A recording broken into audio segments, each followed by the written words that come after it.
Exercise 37. In the figure below, segment AB is of equal length to segment AC. Let me use my colors. So this should be equal to that.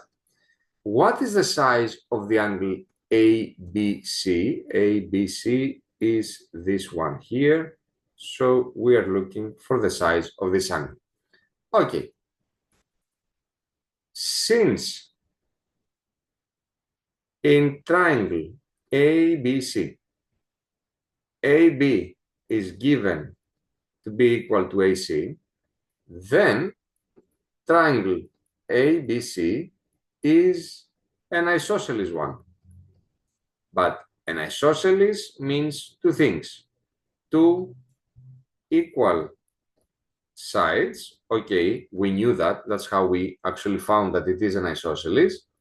And two equal angles. The angles which are adjacent to its base. And the base is the non-equal side. So that would have been the base.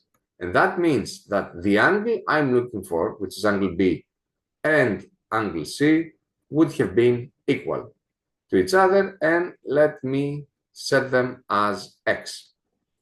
What else do I know? I know that this angle A is equal to 50 since these two are vertical. Remember that every time two lines meet, they form two pairs of opposite and congruent angles, which are called vertical ones. So A is 50, but then we have a huge theorem in any type of a triangle, that the sum of all angles is always equal to 180. So 50 plus x is equal to 180. We have that 2x should be 130. So x is 130 over 2, which is 65.